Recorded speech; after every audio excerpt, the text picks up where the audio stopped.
the moment Kevin Costner came eye to eye with Sean Connery. It's going to be a long day.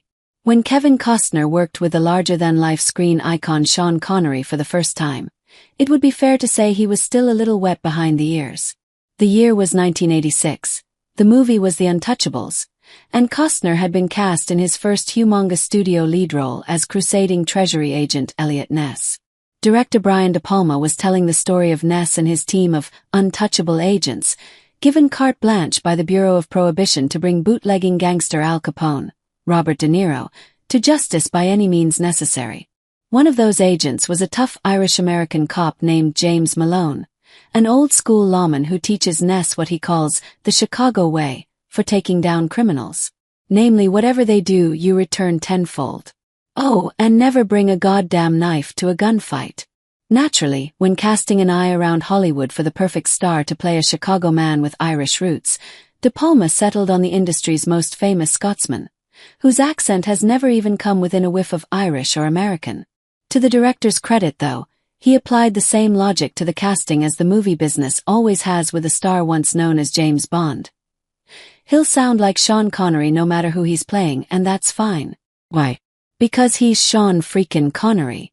According to Costner, as soon as he began working on the movie with Connery, he received a quick crash course in how to conduct himself like a leading man, both on set and off. The smarter directors do this a lot of times, Costner told Front Row Features in 2014.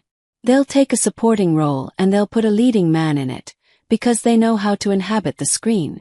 So, when De Palma cast Connery as the little Irish street cop, Costner saw firsthand how true movie star presence and charisma can change a role.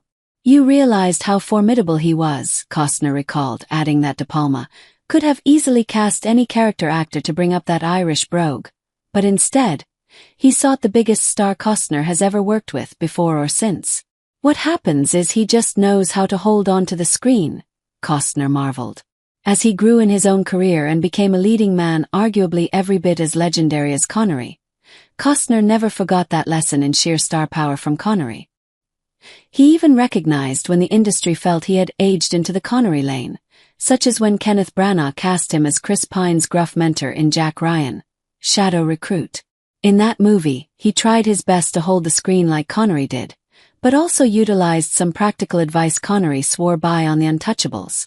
I remember a big scene with De Niro that was coming up, Costner remembered, thinking back on how nervous he was before shooting a pivotal moment with the menacing Taxi Driver star. Everyone was idly chatting and milling around before cameras rolled, with Costner among them.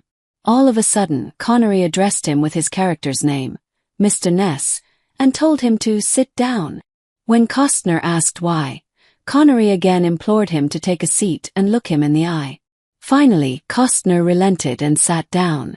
It was only when he was face to face with Connery that the elder statesman said, "It's going to be a long day," and Costner realized he was advising him to conserve his energy for the scene, instead of wasting it on pacing back and forth. He talked about practical shit, Costner said with a smile. Like, it's going to be a long day. You and I are going to sit here and we're going to watch, and when it's our turn, we'll be ready.